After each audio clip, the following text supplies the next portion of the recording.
Today on episode number 345 of the School of Podcasting's Morning Announcements, we've got some great resources to help you grow your audience, as well as finding guests for shows.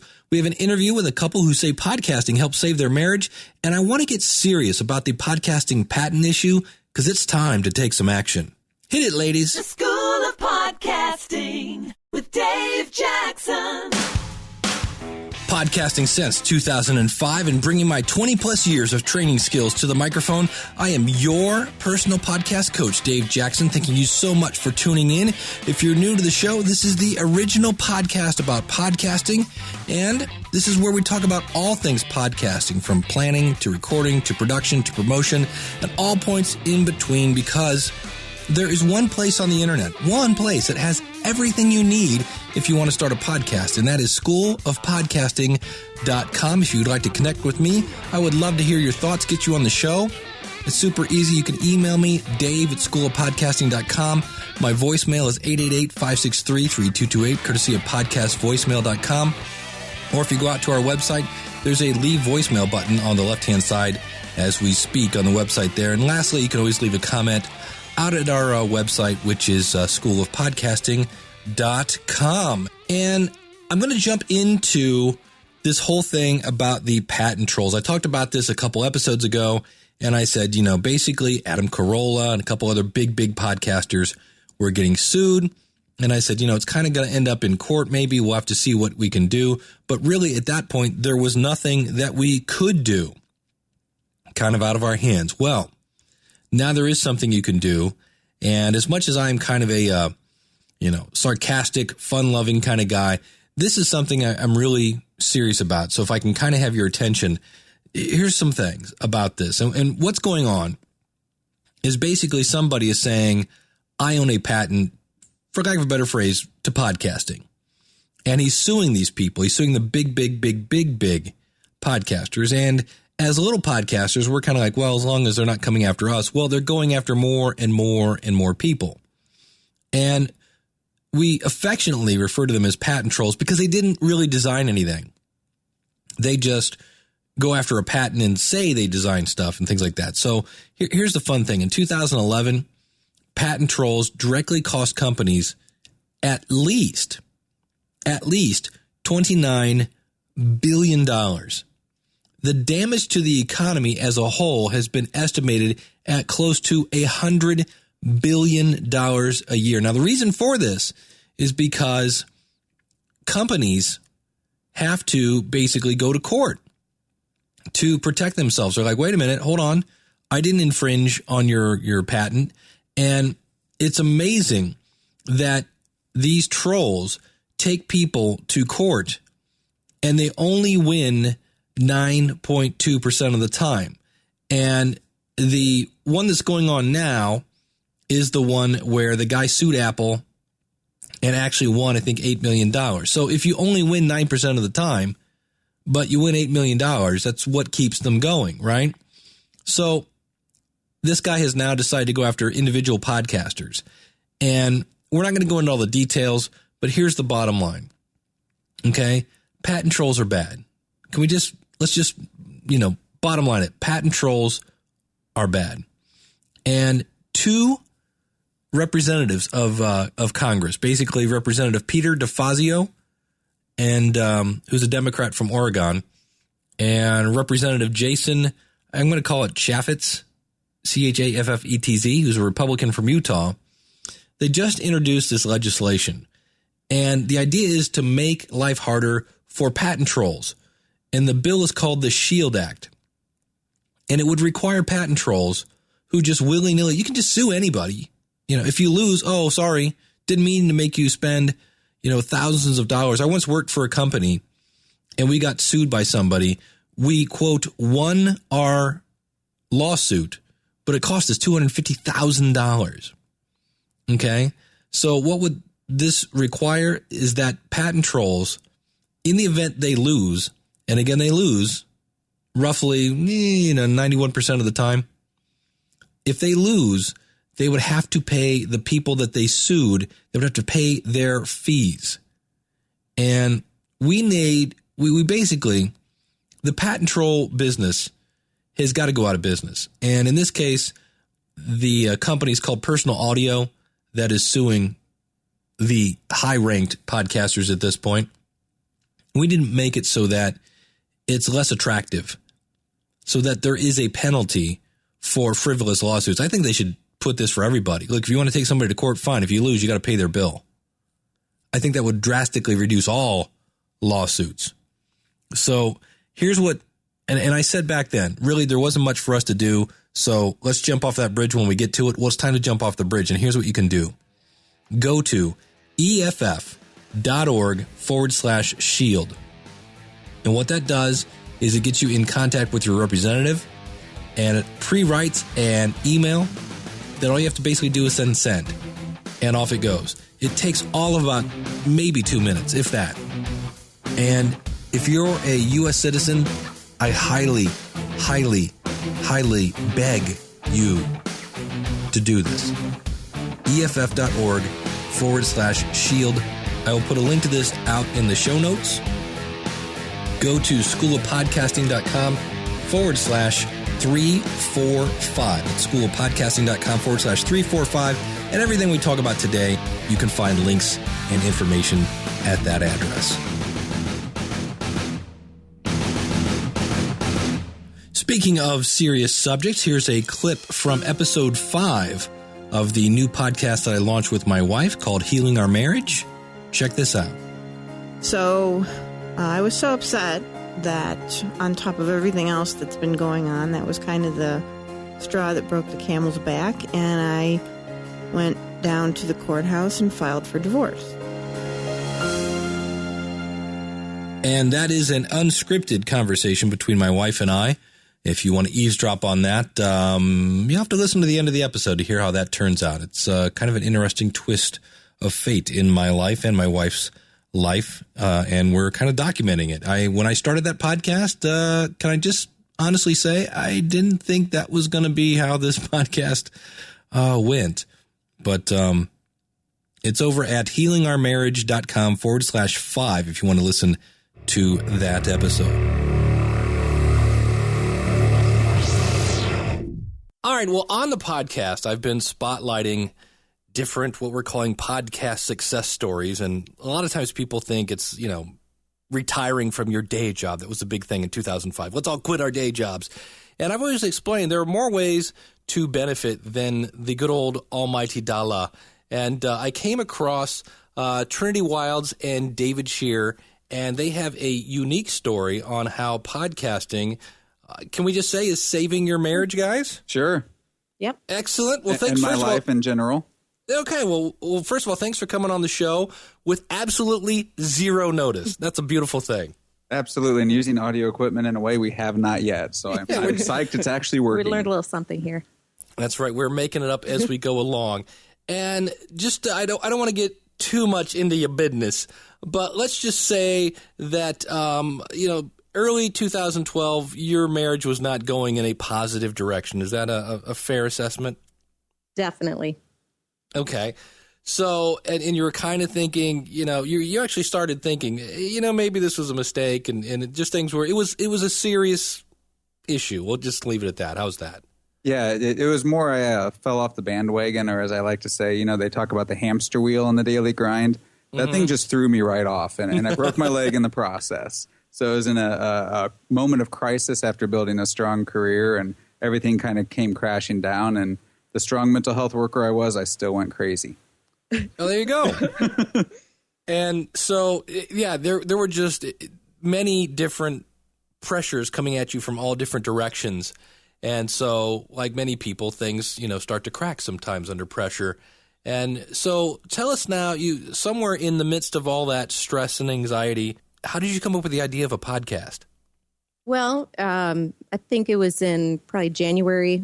We had gotten new iPhones. And I realized that when I was at work, I'm a dog groomer, and I realized one day that I could plug my iPhone into the stereo there and listen to some radio shows. And one radio show that I kind of stumbled upon was the Vicki St. Clair. It's actually Conversations Live with Vicki St. Clair, and it's off of a radio station out of Seattle, Washington. And it's really an inspirational type of show. And one day she had a guest on there who had lost his job with Microsoft. And I think about a year, maybe a year and a half had gone by and he was not able to find a new job. And he had some past experience with podcasting and came up with this idea that he would create a podcast show and he would go back to all of these people that he had turned resumes in to and ask them for interviews to promote their business. And these same people that never gave him any type of reply back were suddenly calling him to set up those interviews and make those connections. Interesting. And you went, And I went, It was kind of like a light bulb, came on, and it was really a crazy moment. I thought this might be it. This just might be what David needs to kind of help get himself back on track. And so I waited a couple of days and just kept thinking about it, and the idea just wouldn't go. And so finally, I think it was about 2 days later, he's packing our daughter up for school into the car, and I just stopped him. I said, you're going to think this is crazy. You're not going to want to do this. But why don't you start interviewing local musicians? Because he had recently thought about becoming a professional musician. I said, why don't you start interviewing these local musicians and putting it out as a podcast? And, maybe you can make a connection to get in a band that way. And that's kind of where it started. But he wasn't satisfied with just starting with just music. He wanted to cover everything. So, and I see in your email, you said you actually set a deadline of April 9th. What was the thought behind it will live on this date? You have to give yourself a deadline sometime in life. And it's one of those things where I was at rock bottom and knowing my great Taoist philosophy is from the bottom, you can only go up. So it's kind of a good opportunity to do something out of the norm and kind of crazy. So going that far out of our comfort zone and being musicians and kind of perfectionists, we knew that we'd want to put a bunch of time into it, and we could give ourselves 6 months and probably not be any further ahead. So we decided, crunch time, we've committed to doing this, let's do it. We gave ourselves 2 weeks to figure out how to, I hadn't listened to podcasts yet, so I kind of wanted to figure out what those were. Yeah, and I didn't really know what a podcast was, even though it was my big idea to do one. But yeah, so we kind of, divided the labor and the tasks, and, with my music background, I was able to just go in and figure out equipment and had a lot of the stuff laying around. And Trinity had dabbled in web design for a while, so she figured out how to do the website, and I made a contact with a local friend who had played out with in bands, and he owned a record store, and just kind of started there and just decided to go one referral after another and start interviewing people. So I guess the 2 week thing was just, let's make this happen. We've got to give ourselves a deadline or it's not actually going to come to fruition. And when you guys started, you came out of the gate at an insane pace. So tell us a little bit about that. We're insane. Okay. Yeah, and that helps. We didn't know what we were getting into, so I think we set our sights a little high.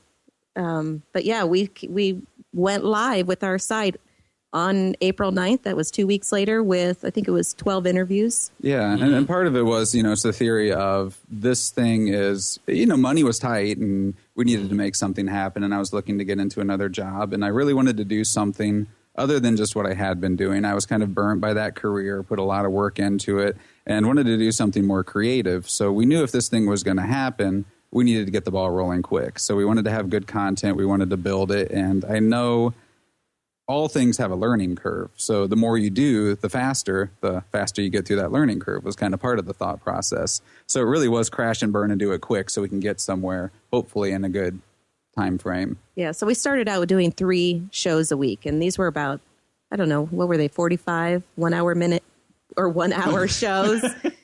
And so we did 3 of those a week, and trying to schedule the interviews, get out there, record them, and then have David figure out the whole editing process was crazy. So yeah, we did that for a few weeks, and then I think there were like maybe 2 weeks that we did 2 episodes, and then we finally cut it down and said, you know what, I think we can be okay with 1.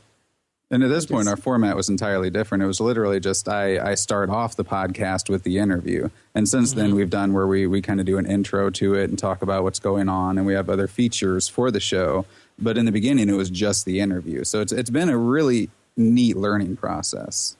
So what inspired those changes?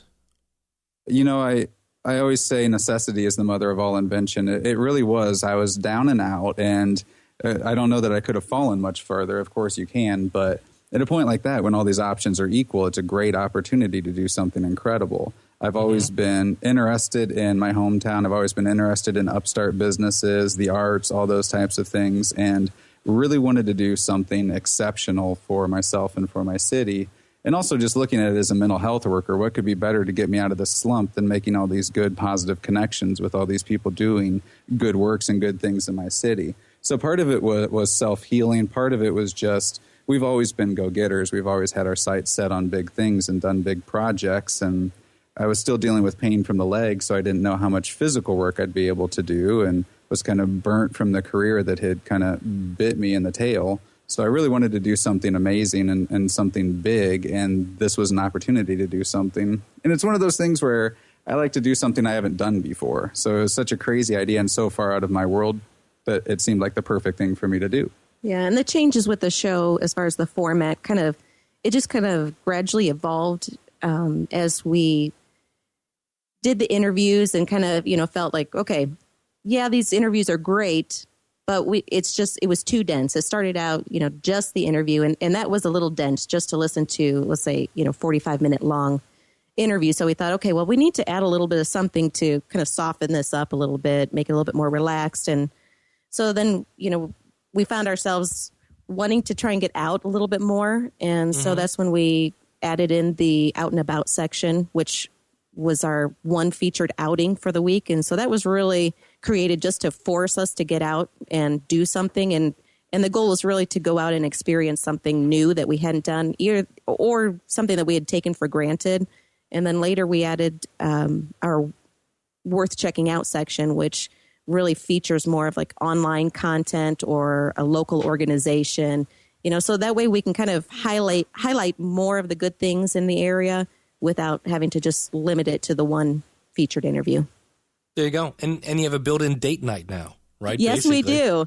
Yeah. We do. It kind of forces us. So, sometimes it gets kind of tight by the end of the week when, if we've been busy and we haven't gotten out, but it is kind of nice and it keeps things fresh too. So it encourages us to open our eyes and see what there is in Fort Wayne and kind of get out and check it out. And then, we try to tell everybody else, don't stay at home, get out and live a little bit. And we're getting offered press passes and things like that now. So, the financial burden's starting to lift now, and we're starting to see some of the, rewards from that, I guess. So it's not always such a pinch at the end of the week. Yeah, there you go. Well, I guess we should probably say that just because there may be people that aren't familiar with Fort Wayne, Indiana. So tell us, for somebody who's never heard of Fort Wayne, Indiana, like, what size is it? Is it big city, small city? What's it kind of? If you had to describe to somebody, Fort Wayne, Indiana, what would you say? It's a pretty unique demographic. I mean, our county has about 350,000, and I forget exactly what the number is within the city, but it's kind of a small town that was in between major metropolitan areas. So it kind of grew, and it's becoming somewhat of a big city, second largest city in Indiana, next to Indianapolis. And it's right in between Chicago and Detroit and some of the big cities in Chicago and just north of Indianapolis. So we're kind of a crossroads where a lot of people come through. So we've made we used to be an industrial city, just manufacturing and things like that. And now we're kind of taking off into the entrepreneurial, the cultural, a lot of arts happening here, fairly strong music scene that seems to always run into a roadblock for some reason. But it's kind of a city reinventing itself. And we had a lot of suburban sprawl, and now the downtown area is really coming together, especially with the entertainment, arts and cultural and sports. And it's really kind of in a rebirth right now. So it's an exciting time to be doing what we're doing, because we're showcasing all these great initiatives that are happening in our city and positioning ourselves right in the middle of all this web of really cool, interconnected, pro-social, pro-community people that are doing incredible things in our city. So it's kind of a small town at heart with Hoosier hospitality and Midwest values that's got the benefits of a larger city, too. Very cool. Now, you mentioned some press passes. Do you have businesses and anybody else saying, hey, can you help promote my business to that audience because you have the Fort Wayne audience? We do, and that's kind of the cool thing with it. We talked in the beginning about what our focus was going to be and really wanted to stick local. And, we've had offers for advertisement on the site, but it's been kind of the bar at the top and anonymous type things, and we've turned them down because we really want to stay local. And it wasn't maybe 5 or 10 interviews into it when people are starting to ask us for interviews. So we've always had people contacting us. We get you go out in the community and people recognize you and come up and introduce themselves, and the Twitter chats and the social media has been really good for the communication with people interested in what we're doing. And we get recommendations from our listeners. And it's been a lot of that back and forth. And, yeah, we do get a lot of requests to cover events and go to businesses and things like that. It's more and more every week. It's picking. All of a sudden, there's like that critical mass point. And we started hitting different levels of critical mass. But it's all of a sudden you see a bunch more activity, a bunch more requests. And it's really kind of picking up speed quick. You said something that intrigues me.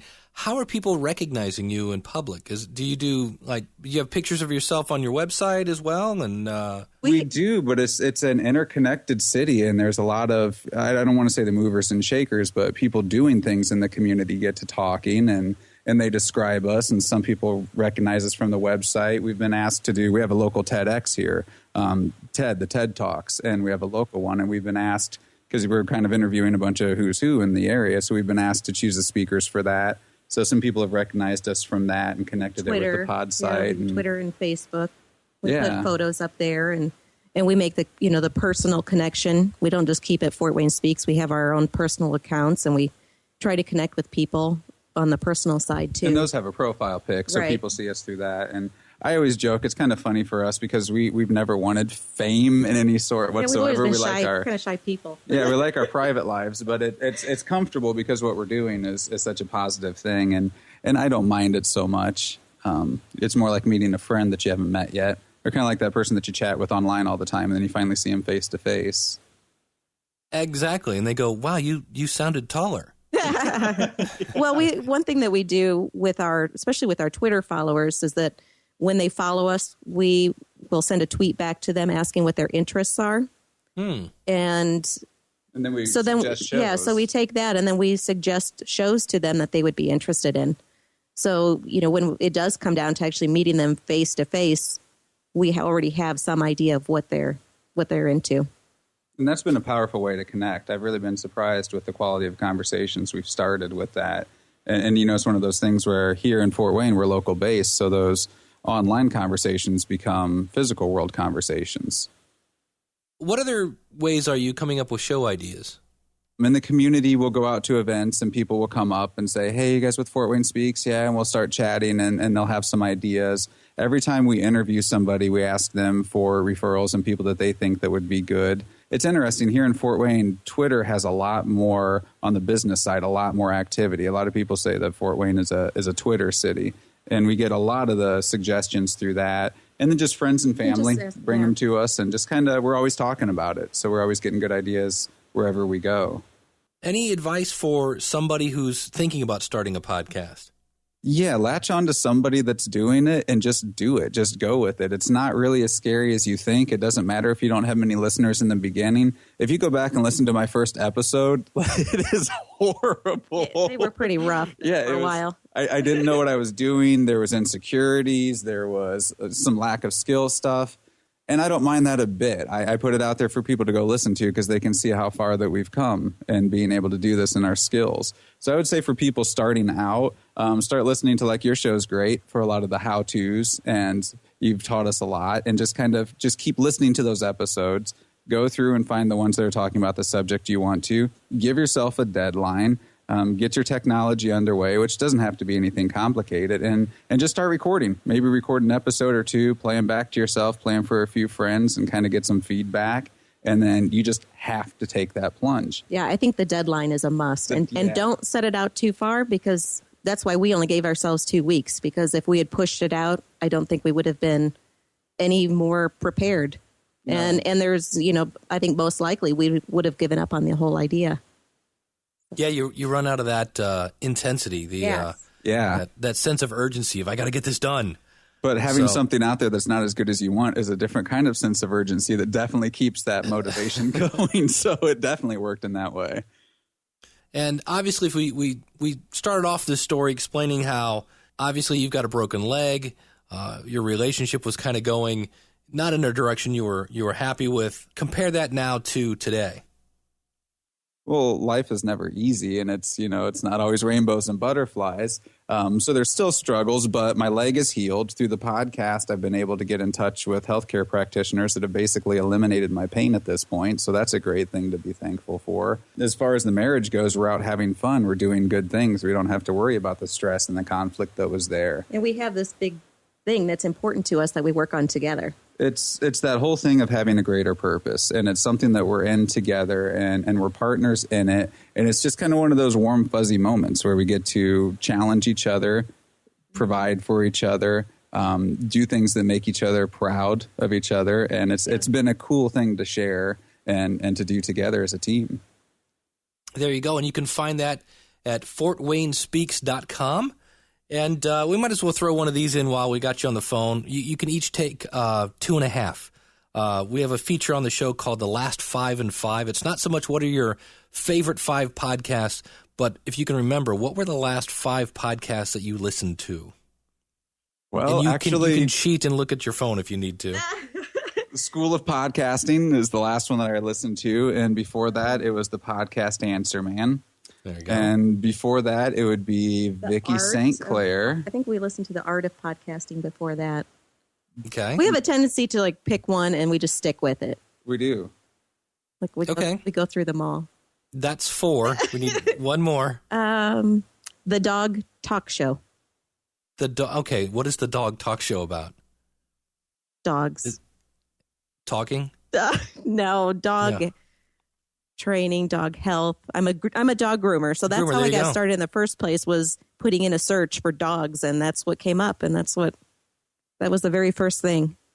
Oh, actually, we forgot two that should have been in there that we placed out of order. One was our friend Augusto, who's starting a podcast, and he's a becoming well-established writer on productivity, and he's launching a podcast in Spanish, which is his native language, and that's kind of cool because it's pretty far outside the box, and he got new and newsworthy in the iTunes store. And then the one before that was Aaron Brown with Impact 52, who is just an awesome guy who got fed up with his corporate job, asking him to do things that didn't feel morally right, launched into volunteerism. One day, looking at himself in the mirror, decided he wanted to do better and decided he was going to do one different volunteer thing each week. And that's the Impact 52. And he's in his second year of it. And now he's looking to expand it and expand his reach because he's had people internationally get inspired by him. So now he's that is such a great idea for a podcast. See, that's why I love this question. When looking forward, it sounds like you've already got the next few episodes kind of already planned out. Anything you'd like to see the podcast do in the future? It's just I can't ask for anything more than what we're doing now. The intensity with which it's growing and the impact that we're having, even if we just maintained that, would be fantastic. We've got the best design team in town, did a pro bono logo for us, thanks to our friends. Well, I don't want to promote them because they're so busy. Which we haven't put out yet. Yeah, it hasn't gone out. Hasn't gone out yet. So I guess just keep doing what we're doing and having these amazing things come to us that we would have never expected to have happen. So I guess the next thing we really want to see is advertising in the real world, and then we'll actually get around to monetizing the site at some point. Well, Dave, Trinity, thank you so much for letting me drive-by interview you, basically. It was kind of exciting. Trinity sent me the email. I'm like, this is a great story. I gotta get, and you had your phone number there, and then 15 minutes later we figured out Skype, and here you are. So thank you so much for being up for a fun game of let's do an interview right now, shall we? So I very much appreciate that. Sure. Check them out again at fortwaynespeaks.com. Thanks, guys. Thank you so much. Thank you. Thanks for all the guidance and the good advice. We appreciate your show and your help. Oh, well, thank you. You're welcome. There you go. And you can find them again at fortwaynespeaks.com. A couple different things we can learn from this. Number one, as much as podcasting is a global audience, and we'll actually have a note on that here in a second, it is a global audience. You can also go hyper local and just focus on local things. And again, the people that find that are going to go, oh my gosh, this is about my hometown. And they're going to love it. So that's as much as you can go global, you can also go the opposite. And you'll find your audience very easily. Now, the other thing is they set a deadline. And that's kind of one of the ways, if you just want to make yourself do it, just set a deadline. And then podcasting is kind of a ongoing process. We're always tweaking. My wife and I are looking at buying some a new mixer and some new stuff, as I'm used to just podcasting solo, and we might actually be buying some more gear for that type of setup. It's always ongoing tweaking. Doesn't have to be, but I think it's just the nature of the podcast. We always want to sound as best, as good, and as awesome as we can. And so they set a deadline, and that really helped them. And they just did everything they could. And when it came time, they just put it out. They didn't, it was what it was at that point. And they were happy with it. And they continue to work on it. And you heard all the great benefits that they're getting. So, yeah, it helped bring them closer. It helped get them, now they have people approaching them to be on their podcast. So check them out again at fortwaynespeaks.com. Thanks again to Trinity and Dave. It was really great hanging out with you the other night.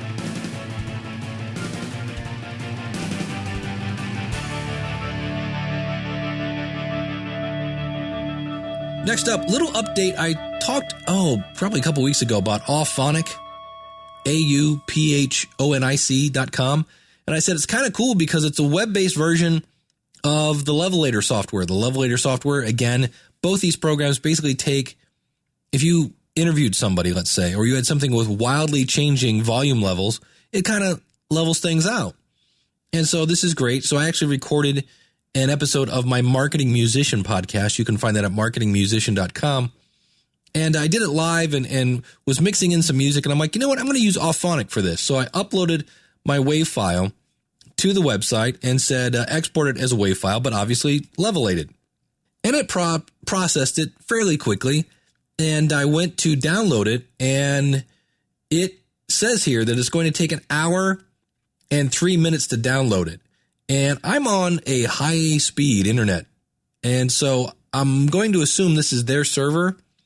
And granted, I am downloading a 155 meg file, but this is the one thing where Levelator, we said the cool thing is with Auphonic, you can do any kind of audio processing, leveling, anywhere you're at, and they take MP3 files. That's the good news. Apparently, the downside of this is it takes, if you do a really long file and you keep everything in a WAV format, it takes forever to download it. Because I'm like, okay, I'm ready to go. And I went to download. It's like, okay, it's going to take 1 hour. And it's one of those where I thought, is this really going to take 1 hour? And as it downloads, I'm going to say it's going to be pretty close to it. It's pretty slow. So that would be a update on Auphonic. Like it. Love the fact that I don't have to go through and, switch things to a WAV file. If I had an MP3 file, I could do that. But the bad news is when it's done, you have to then download it back to your computer. With a Levelator, it's already got your file on your website. So there's the pros and cons of that. Just plan ahead. If you're like, yeah, and as soon as it's levelated, I'll go in and I'll edit it and I'll keep going. Yeah, it doesn't work that way. At least in my case, I uploaded a 30-minute file, and it's taken just forever to get back to my computer so I can finish up that podcast. Next up, I have a number of resources for podcasters. You can find those over at schoolofpodcasting.com/links. And I thought I would share with a couple that I think I'm going to add in terms of getting exposure and creating great content. We talked about creating Y content last week, and they're both very similar. One is called radioguestlist.com. And this is a website you can go to. This one, of the two I'm going to give you here, is not my favorite, but still, I've actually been on a couple radio stations from people that have said, we're looking for people that blank. And I looked at that and went, oh, that's me. And I contacted them. I said, here I am. Here's my website. Here's my podcast. And they're like, oh, great. We want to have you on the show.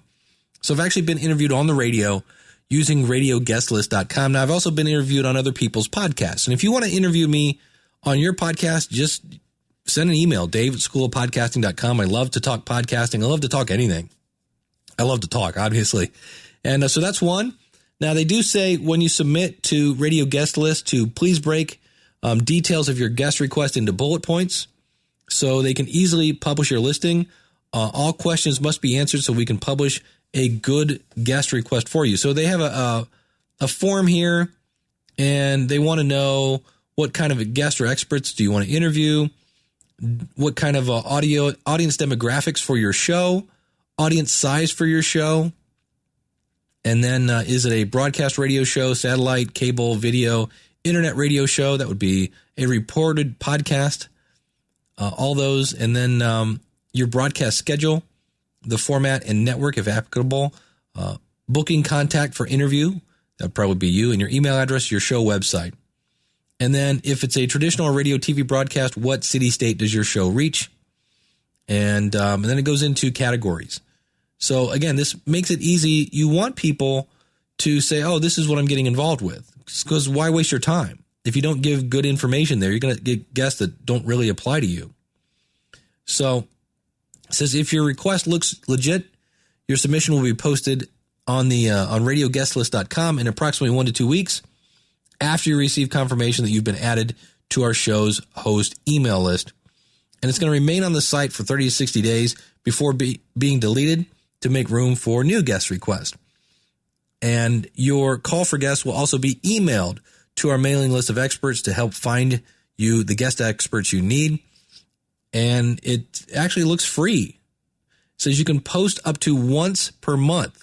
If your requests are specific to a certain topic or type of guest you are seeking, don't just repost the topic of your show overall, but ask for specific experts or guests that address a story or angle that you are covering. So that is one that you can use to find guests for your show, or obviously you can use that to see if you can be the guest for the show. Now, the other one is also free. It's helpareporter.com. And this one goes out multiple times a day. I think they have an afternoon and a morning session that'll say, here's what we're looking for. And I actually was quoted in I think it was San Diego newspaper once. And, the guy called me on the phone, asked me a couple questions, and that was for my Logical Weight Loss podcast. Now, did that send me a huge amount of traffic? No, but it was cool to say, hey, today I was in the San Diego Bee, I think it was.